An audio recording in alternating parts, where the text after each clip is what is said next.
Country music star Garth Brooks is being accused of rape and sexual assault in a lawsuit filed Thursday. He denies it and says he went to court last month to stop his accuser from filing the suit. Jamie Yukas has more. Garth Brooks is one of country music's biggest artists of all time, selling more than 162 million albums. He's now accused of sexual assault and battery in a new lawsuit.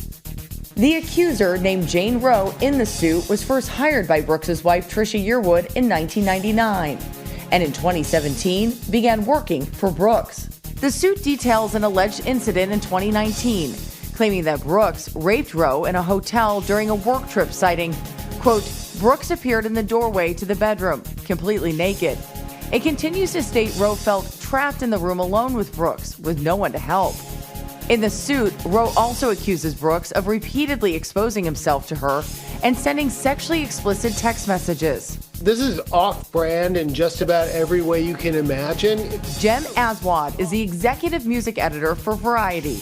He's as red, white, and blue as they come. It's unclear how or if these allegations will affect Brooks' image.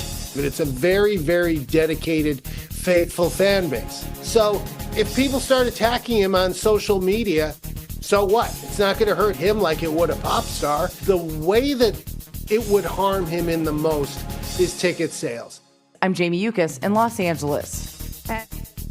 All right, guys and gals, welcome to the show right now. Hey, tonight on the program, we're talking Garth Brooks. We've got Luke Bryan. Let's see, we got Brooks and Dunn, Ella Langley, and CMAs, and so much more. This is What's Cookin' in Country.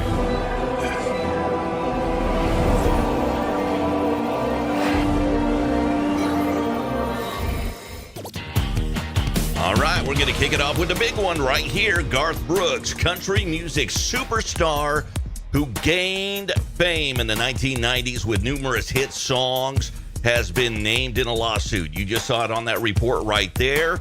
And first announced on Thursday. So if you haven't heard about this, where you been, man? I'm telling you right now, this lawsuit is accusing him of sexually assaulting a hair and makeup artist in 2019.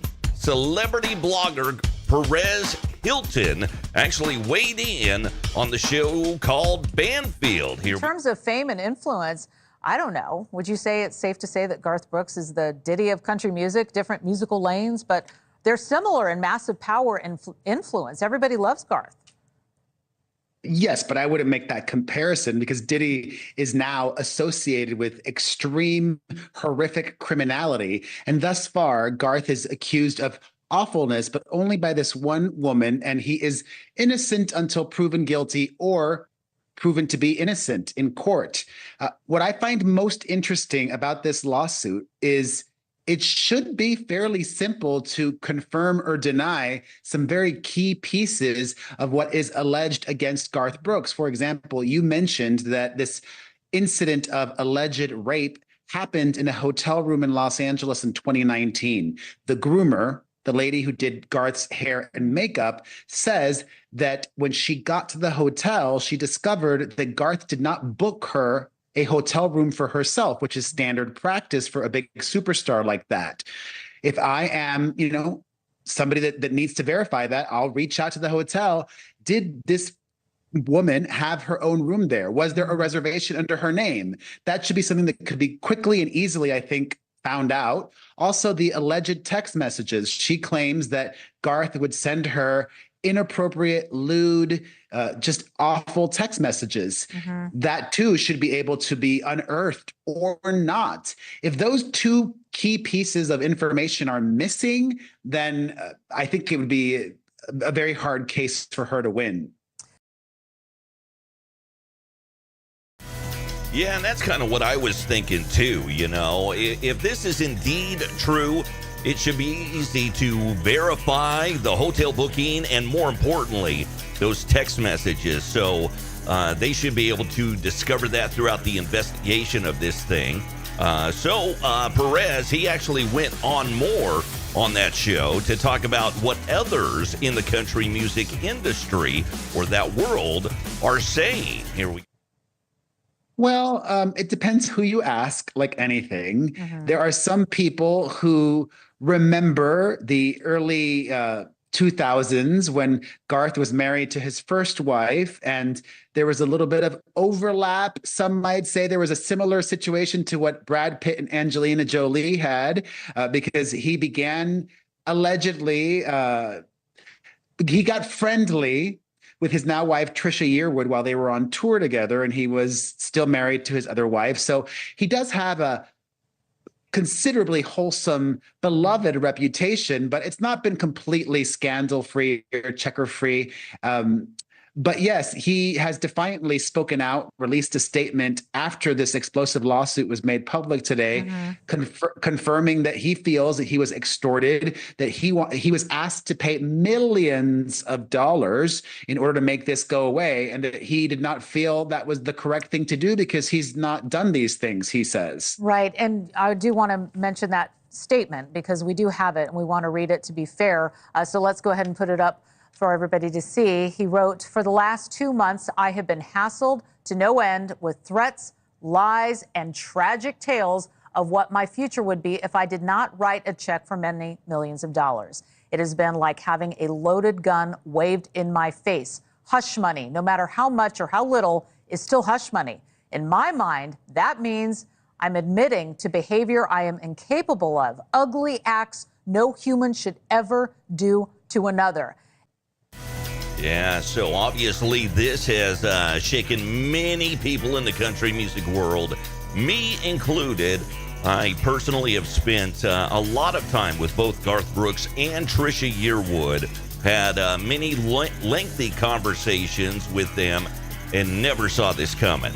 So one of my other friends, who was once one of the biggest country programmers in the country, especially when Garth Brooks was, rising up in the music in the 90s, he shared his own story to Facebook earlier, and this is what he had to say. I'm going to keep him anonymous right now, but this is what he had to say. "I had a long discussion with someone close to Garth years ago. The information this person shared with me was somewhat shocking. It does tend to lead to the credibility regarding the latest news about Garth. And regardless how you look at this is a very, very unfortunate situation for everyone involved. And hopefully we can come to the truth of what actually did happen in the very, very near future." Okay, moving on here. Kris Kristofferson, you heard about this earlier this week. The singer and songwriter who's literally yet plain-spoken compositions in few country music with rarely heard candor and depth, and later had a successful second career in movies. He died a week ago yesterday in Maui. He was 88 years old, and I remember from my childhood Mr. Kris Kristofferson in this big movie right here. Maybe you remember this movie as well. Yeah, the big old one called Convoy, where he was the rubber duck driving that big old tanker, trying to save freedom and so on and so forth in the country music industry, or actually the truck driving industry. There we go. Let me get my brain on. There you go, Convoy. Now, his death was announced by Evie McFarland, a spokeswoman, who did not give a cause of death, so we don't know what exactly happened just yet. So, we got lots more news to get to here. Yeah, Luke Bryan weighing in on the discourse surrounding Beyonce's lack of CMA award nominations for her new Cowboy Carter album. Yeah, the country music star recently chatted with Andy Cohen on Sirius XM's Andy Cohen Live, where the host asked him about his thoughts on Beyonce's snub from the nominees list. Here's what he had to say. If you're going to make country albums, come into our world and be country with us a little bit. Like Beyonce can do exactly what she wants to. probably the biggest star in music. Yeah. But come to an award show and high five us Yeah, and yeah, have yeah, fun yeah. and get in the family too. Yeah, yeah, And I'm yeah. not saying she didn't do that. I I didn't understand what know. you're I saying. never see, I understand. But country music's a lot about family, and then there's still, but it ain't always family too. We get pissed at each other too. Of course, Beyonce received 0 nominations for her Cowboy Carter album. The 2024 CMA Awards will air live November 20th at 8/7 Central on ABC. Moving on, man, how about it? Ronnie Dunn, Brooks and Dunn. I love those guys. He came to Nashville as a solo artist, as did Kix Brooks, charting 2 minor singles before teaming up with Kix Brooks in 1990. Now, the two formed Brooks and Dunn, scoring number 1 hit with their first ever single, Brand New Man. Brooks and Dunn has since released 11 studio albums and 50 singles, 20 of which have hit number 1. So, and it wasn't easy. Ronnie recently relieved a comedian, Theo Vaughn, from right here in Louisiana, Covington area, that Nashville is quite cutthroat. Or is it? Here's what he had to say. The world of country music is. It's so darn competitive. You know, everybody hates one another. They act like they don't on TV. But You think people are really competitive, though? oh, heck yeah. Yeah. No, big time competitive. One of my favorite things is Dolly Parton in an interview years and years ago. They were talking about somebody and being. She just goes, "Oh, honey, there's room for everybody." No, there's not. Yeah. You want to get down to it? No, there's not. Well, both Kix and Ronnie, Kix from Louisiana as well, arrived in Nashville chasing solo success. Well, united, they both became the best-selling duo in country music history. And in 1990, then Ariston Records Nashville chief Tim Dubois introduced the two over lunch and urged them to join forces. They hesitated, but they agreed, becoming Brooks and Dunn, and the rest is history. Here we go about this. I don't know if you're on X, formerly known as Twitter, but Miss Ella Langley is, and she set the internet on fire with a cover of the classic Willie Nelson song. Yeah, I tell you, she did a great job on this too.